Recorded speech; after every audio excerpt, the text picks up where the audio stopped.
is in a situation where you think that they're not going to be able to afford any repairs, it might take you 2 hours. That might be critical. If you need to go find some food in the middle of the night, you have to wood or steel structure and things like that. Today, I give you my top 3 tips to find a good house or apartment in whatever part of the Philippines you want to stay in.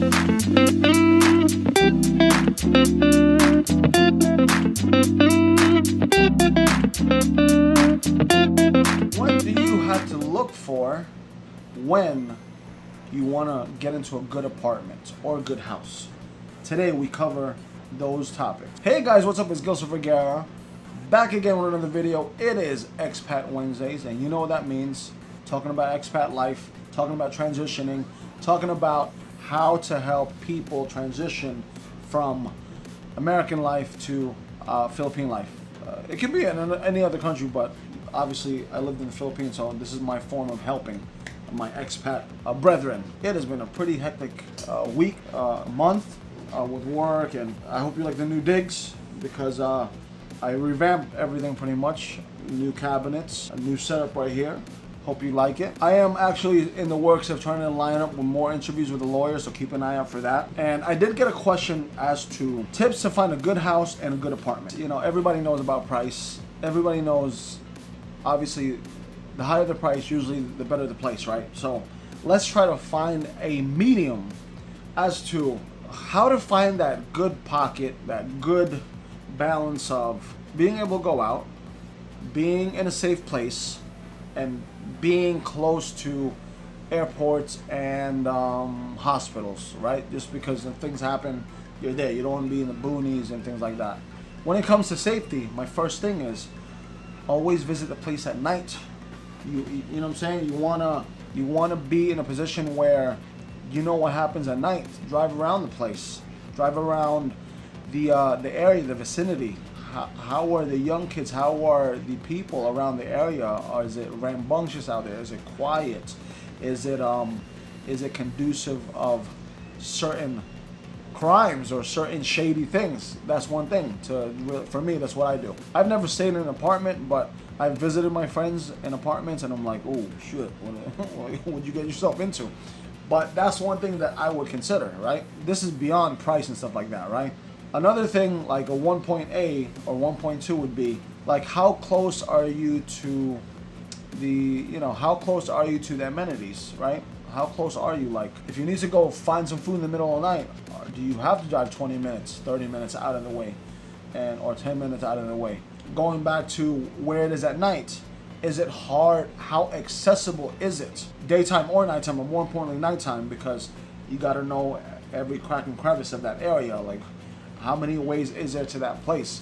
Me personally, I have to know where I'm at all the time when it comes to, where this road takes me, where that road takes me, and things like that. How close is it to the hospital? Some foreigners, some expats love the almost like that farm life, that quiet, serene, scenic life. The problem is, if something happens, what's going to happen to you? Fortunately, where I am in Bacong, I pretty much live, I can tell you, like 8 minutes. It takes me like 5 minutes to get down to the main highway, and then maybe another 15 minutes with no traffic to the hospital if I need to go to the hospital. So it's a bit far, but not too far, right? I like that balance where I can come from a farm area and go into a metro area like that. You know what I'm saying? Pretty much. If you live like in Mabinay, which is all the way up here, like north, and then you're trying to go to the main hospital if you need to, it might take you 2 hours. That might be critical at the end of the day, you know what I'm saying? So you gotta be really careful when things like that. I love that serene life, by the beach, by the mountains. I kind of also want to be near the hospital just in case something happens, just in case, you know what I'm saying? 3 would be, it's obvious to me, would be check the place out, as in how much infrastructure has been put into the place. How much technology has been put into the place. Is things coming off the wall, mildew, you know what I'm saying? Like, is there running water? Is the water, and this is me asking the manager or the property owner, like, how strong is the water here? How often does it the electricity go out? How Does the water ever get shut down? Things like that. You know, I would ask them a lot of these questions. If it looks too raggedy for me, do you have to put money to fix it, to make it look decent and things like that? Because sometimes most Filipinos don't think about that if you're going to move into a private apartment, not like in a complex or something like that. So there's a lot of things you have to consider when you're trying to move into an apartment. When you're trying to move into an apartment, for me, it's always going to be safety, how close I am to like police stations and hospitals and things like that, and how much I have to put into the property just in case I got to put into the property, because the landlord might not live there and things hit the fan. There's a leaky roof. Am I going to find a place quick enough to get out of that place? Probably not. So I got to ask these questions like, you know, when's the last time the roof got changed? When's the what type of I asked stupid question, what type of roofing is this? Is this dugas, or is this wood, or, you know, steel structure and things like that? And one more thing importantly is how accessible is a property manager or the landlord, right? And get the vibes off of that person, like, and be very super blatant. If like, how long would it take me to get my security deposit if I do have to leave? I don't want it to be a week. I'll accept a few days. So there's a lot of things that you know, you need to go over with that person and be very blatant. Like, okay, if something were to go wrong, how soon can it be fixed? Or be very blatant with them. Like, if something goes wrong, I need it to get fixed in a timely manner. I don't want to wait 2 months. I don't want to wait 3 months. It needs to be fixed in a timely manner. And you're gonna gauge that. You know what I'm saying? You're gonna gauge that from the person. Like, obviously, if the person is in a situation where you think that they're not gonna be able to afford any repairs, I'd tell them straight out, like, okay, if I have to repair something, just take it off of my rent, and then just, you know, discredit me pretty much.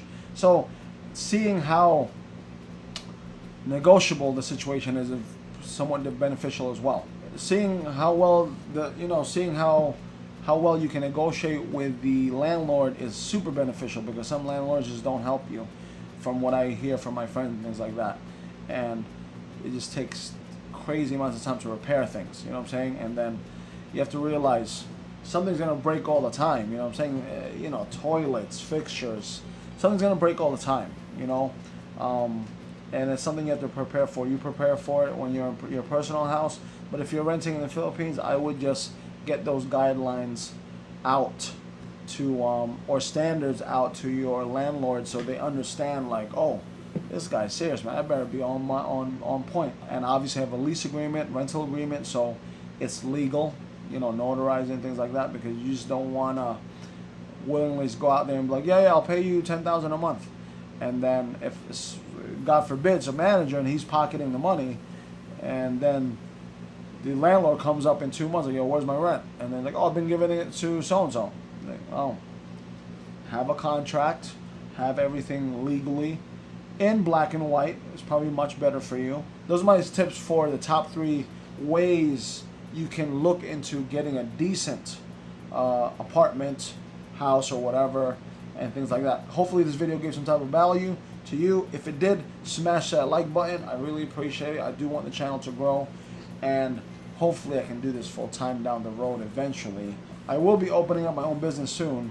It's just timing right now with the baby and everything, but I do want to do this almost like in a full-time manner as well. So, you know, just to share my thoughts and opinions with everything and things like that. But take care, and I'll see you guys soon.